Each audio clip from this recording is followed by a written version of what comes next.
Chadema kanda ya kati ina taarifa na ushahidi wa awali unaojumuisha vielelezo vya picha, video na mawasiliano ambao ni sambamba na miamala iliyotumwa kutoka kwa hawa wanachama wa chama cha kikaragosi kwenda kwa wanachadema.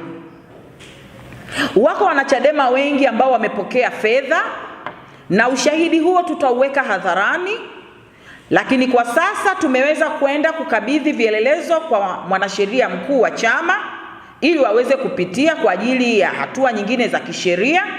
Kwa maana hiyo, ushahidi tunao mezani wa mawasiliano kwa maana ya namba zinazotumika kuwapigia Watanzania, hususan viongozi wa majimbo ya ndani ya kanda hii, hasa mkoa wa Morogoro. Wengine wamepokea fedha na hawajaitika wito. Na kinachosikitisha, waandishi wa habari, hili naomba mliweke bayana, hawa watu hawaongelei kwao. Hawa watu wanatumiwa nauli, wanaenda kuwekwa kwenye store huko Dar es Salaam. Wote wanarekodiwa kwenye eneo moja. Kwa hiyo ushahidi huo tumeupata baada ya kuwa kuna ambao wengi tu waliogoma kuitika kwenda huko, lakini walipewa location kwamba ukifika Dar es Salaam utapokelewa na utapelekwa mahali fulani. Na ushahidi mwingine mmeuona kwenye vyombo vya habari, ambaye tumemsimamisha juzi, katibu wa chama mkoa wa Morogoro, alipoongelea ni sambamba na alipoongelea na mwenyekiti wa wilaya ya Kilindi. Kwa hiyo ni dhahiri kwamba huu ni mradi ambao mdhamini wake ni hao watawala haramu. Wanaamua kudhoofisha chama ambacho kinapigania haki za Watanzania, chama ambacho kimesimama na Watanzania kuhakikisha changamoto ambazo zinawaandama Watanzania zinatatuliwa, ikiwemo na uhuru wa kuchagua kiongozi wanayemtaka. Kwa bahati mbaya, kanda ya kati imeathirika na mwenendo huu. Kufikia sasa tuna viongozi wawili wa chama wamehusishwa na vitendo vinavyokiuka katiba. Kuna waandishi wa habari wengi mmenipigia simu kwa sababu kanda yangu imekuwa ni sehemu ya kanda ambayo imeathirika, kwamba kwa nini mnachukua hatua, hususan pale hatua tulomchukulia katibu wa mkoa, kwamba kwa nini mmechukua hatua kwamba jieleze, chama chenu si mnajinasibu kwamba ni cha demokrasia. Ninawaambieni, niwaambie Watanzania, hakuna taasisi inayoendeshwa bila kuwa na katiba. Taasisi yoyote, hata vikundi vya vikoba vinayo katiba. Chadema ina katiba hii hapa ambayo ni mwongozo wa shughuli zote, nidhamu na kila kitu. Chama chetu hakizuii mtu kutoa maoni. Naomba niwawekee bayana hii kitu. Chama chetu hakiwekei kinga kiongozi wa ngazi yoyote kwamba akikosea atetewe. Hapana. Hata sisi kanda ya kati tuko hapa si kwa sababu ya kutetea kile kinachoendelea, bali mimi kama mtendaji mkuu wa chama kanda ya kati ninakuja kuwaasa viongozi wenzangu, kama kuna jambo, niwakumbushe tu kwenye hii katiba, kwenye kipengele cha kanuni za maadili ya viongozi wa Chadema kinasema hivi, kuna kipengele kinasema hivi: kama kuna tuhuma zozote zilizopo kwa kiongozi, tunaruhusiwa kutoa maoni yetu au kuongea masuala ya tuhuma kwenye vikao vya ndani, sio kwenye vyombo vya habari. Kwa hiyo kwa wale walioniuliza kwamba kwa nini mmempa barua ya kujieleza na kusimamishwa kwa kiongozi wa chama mkoa wa Morogoro, ni kwa sababu alikiuka katiba yetu. Katiba yetu inakataa kuongea masuala ambayo ni ya ndani ukayapeleka nje hadi uwe unaidhini kama inapaswa kuongea nje. Lakini shutuma imekatazwa kwenye katiba kwamba kama una shutuma dhidi ya kiongozi haupaswi kwenda kuisema nje, bali kwenye vikao, na chama ndo kitakachochukua hatua kuweza kutoa adhabu dhidi ya huyo mtu. Lakini katiba hii ya Chadema inakataa kukichafua chama au kushutumu chama, kukisema vibaya hadharani au kiongozi, kwa sababu haujafuata ngazi za kusema ndani ya vikao. Kwa hiyo kiongozi wa ngazi yoyote akifanya kosa, unachukua maelezo au maandishi, unaambatanisha na vielelezo vya ushahidi, unapeleka ngazi husika. Wanachama au viongozi au wajumbe wa hicho kikao watamjadili huyo mtu. Itakapolazimika ataitwa, atajitetea. Shutuma yoyote ambayo imedhihirika kuwa hatia huwa inawekwa hadharani, na kama kungekuwa kuna kitu kama hicho, katibu mkuu alivyoongea na vyombo vya habari angeweka hadharani, kwa sababu hakuna mkubwa kuliko chama. Chama chetu ni kikubwa kuliko mtu yoyote. Kama sheria inavyosema, kama katiba ya nchi inavyosema, hakuna aliyekuwa juu ya sheria. Hata sisi kwenye chama chetu hakuna mkubwa kuliko katiba yetu.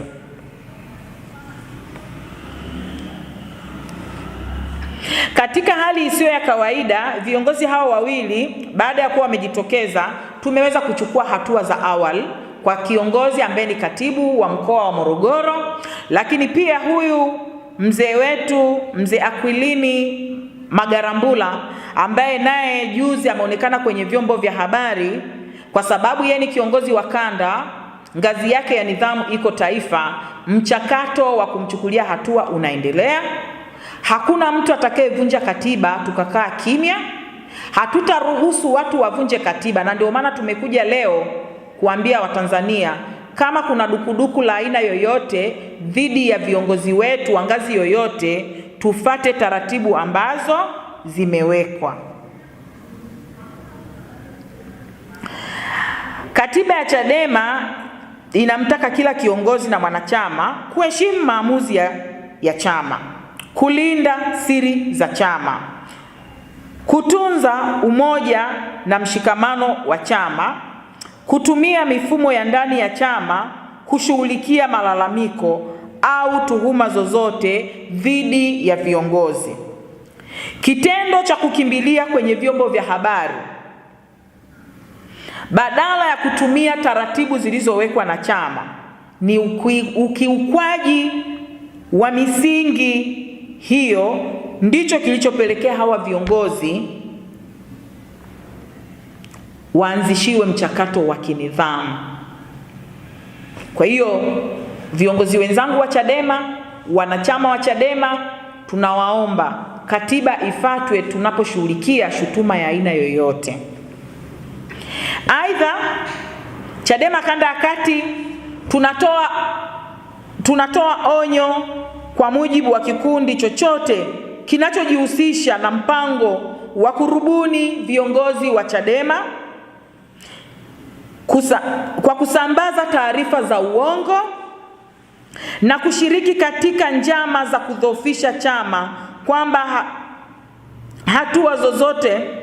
hatua zote za kikatiba na za kisheria zitachukuliwa dhidi ya hayo makundi, yawe ni makundi ya ndani ya chama au nje ya chama. Ndio maana nimewaambia waandishi wa habari, tunavyo vielelezo vya haya makundi ya nje ya chama ambayo yanaratibu huu mradi, na tumeshawasilisha kwa mwanasheria mkuu wa chama kwa ajili ya utaratibu wa kisheria. Kwa hiyo Chadema hatujakaa kimya, tutashughulika nao. Tunatoa wito kwa wanachama nchini kuendelea kuwa watulivu, kupuuzia haya matukio ya kugawanya Watanzania. Hawagawanyi Chadema, wanatutoa katika msingi wa kuipigania katiba mpya itakayoleta suluhu ya tume huru, suluhu ajira kwa vijana, suluhu ya kuondoa umasikini na hizi kodi ambazo zimekuwa ni nyingi, ugumu wa maisha, suluhu ya vitisho, suluhu ya watu kufungwa, haki haipo, ukikosoa unawekwa ndani. Wanatuondoa kwenye leli ya kupigania damu ya ndugu zetu iliyomwagika tarehe 29. Wanataka kutudhoofisha ili Chadema ifungwe au ifutwe ili waweze kuingia kwenye maridhiano na vyama ambavyo vinawasapoti. Ndugu wa Tanzania, Sisi Chadema tumedhamiria bega kwa bega tutakuwa na Watanzania katika kupigania haki za ndugu zetu waliopoteza maisha katika uchafuzi uliofanyika tarehe 29 mwezi wa 10 mwaka jana. Lakini pia tutaendelea kupigania haki ya ndugu zetu waliopotezwa, tusiojua wako wapi, wako hai au wamekufa. Hawataki tuongelee hayo masuala, ndio maana wanatutoa kwenye leli. Hawataki tuandamane tudai haki zetu, ndio maana wanatutisha, wanatufungia ndani. Sisi Chadema tutaendelea kuipigania nchi hii. Wapuuzieni wote na mikakati yao. Narudia tena, wapuuzieni wote na mikakati yao. Walianza na udini, wakataka kututenga na udini. Watanzania mkasanuka mkasema tuko wamoja wa Tanzania. Wakaja na swala jingine pia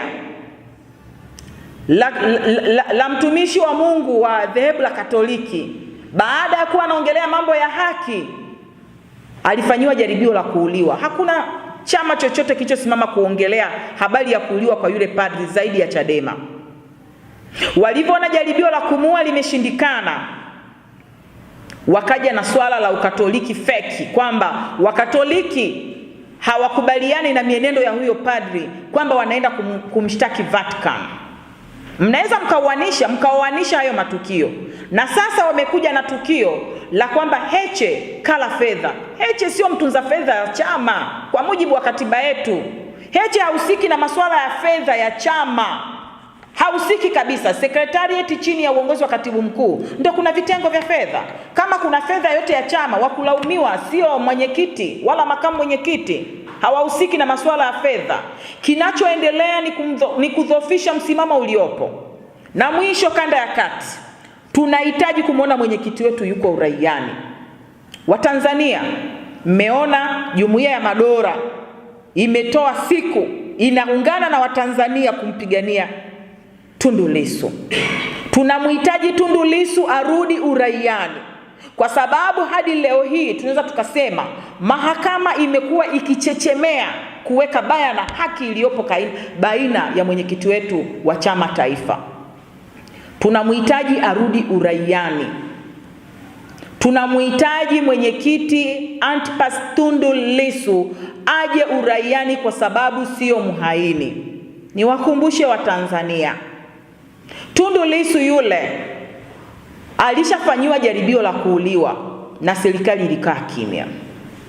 Hadi leo tangu 2017 hatujawahi kupata, miaka 9 sasa, hatujawahi kupata ushahidi wa nani alimpiga risasi 30 na mwilini. Lakini pia hatujawahi kuona Chama cha Mapinduzi kikilaani hicho kitendo, kama ambavyo vitendo vya mauaji tarehe 29 ambavyo vyama vingine havikusema, na kikiwemo chama tawala. Leo hii alivyoanza kupigania uhuru wa kiuchaguzi, pawepo na mifumo huru ya kiuchaguzi, alibambikiziwa kesi ya uhaini ambayo hukumu yake ukikutwa na hatia ni kunyongwa. Sisi Chadema na Watanzania kwa pamoja tusikae kimya. Lazima tupiganie uhai na haki yake ya kuishi mwenyekiti wetu Tundu Antipas Lissu. Kwa hiyo niongea na hawa wanaotuma vikaragosi. Naongea na hawa wanaowatuma vikaragosi.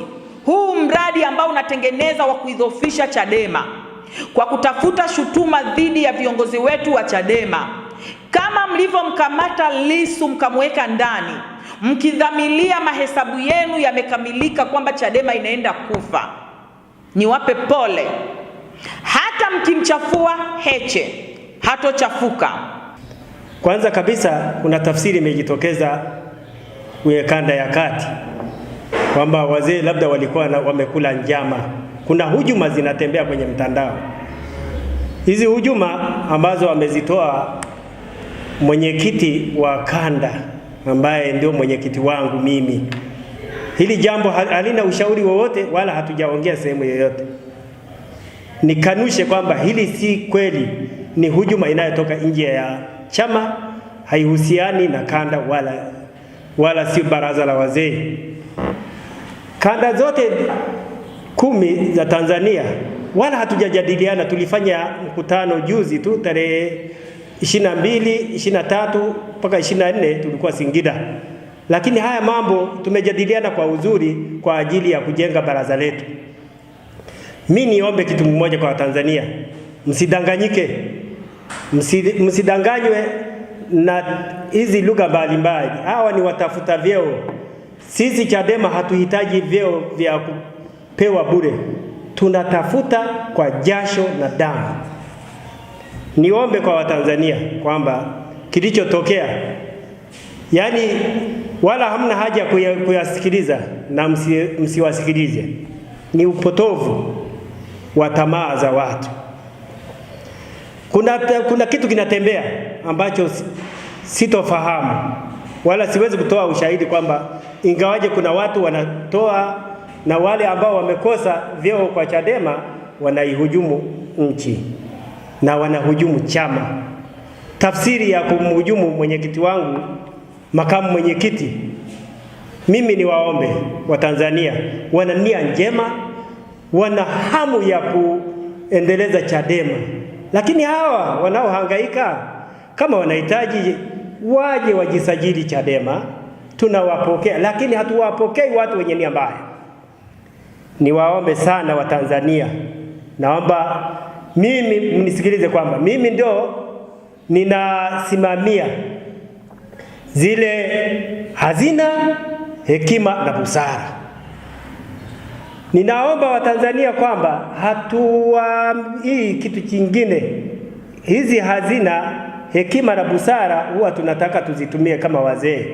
Tusije tukashawishika na vitu vidogo ambavyo havitusaidii mahali popote. Niwaombe kwa ajili ya kujenga nidhamu.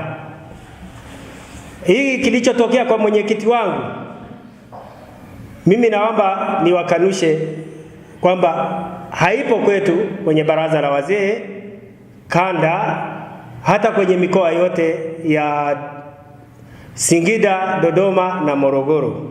Hakuna kitu chochote. Huu ni usaliti. Usaliti huu, namna ya kudhibiti, kuna taratibu zitachukuliwa na si ngazi yangu wala itakuwa ni ngazi ya juu inayohusika. Wanaojua katiba wataisoma. Msituwekee mitego ya aina yenu mnayotamani kwamba kuihujumu Chadema. Chadema ni mpango wa Mungu. Hamwezi kuihujumu na hamwezi kuhujumu Chadema na hamwezi kumhujumu kwamba John Heche kwamba anaweza katumia. Watanzania wanasema ale hela, wao wenyewe wanatoa hela hizo wanazotoa, wala si hakuna aliyetoa na aliyesema kwamba kuna hela yake ametoa imeliwa na mwenyekiti, makamu mwenyekiti. Hivi kama wewe unahitaji hela na wewe ingia kwenye media sema nataka hela, watakusaidia Watanzania.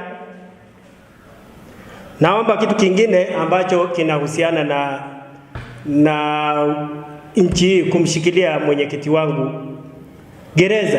Mtu kukaa mwaka mzima. Nasikitika kweli, kama kweli wao hawaogopi kitu chochote. Serikali hii kama haiogopi kitu chochote, wamwachie Lissu. Kwani mnaogopa nini kwa Lissu? Kwa nini mnamuumiza? Hivi Samia, wewe mama, uchungu wa miezi 9 watoto hujazaa. Kama umezaa, monee mwenzako. Wewe ulivyoingia madarakani ulikuwa umesema mambo mazuri sana.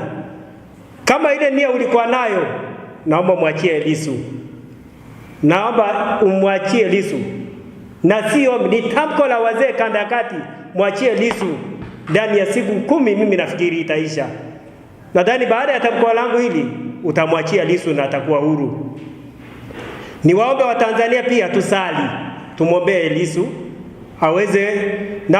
aweze kukaa gerezani kwa kuweza kwa mikiki na kumwombea ili apate nguvu ya kushinda gereza.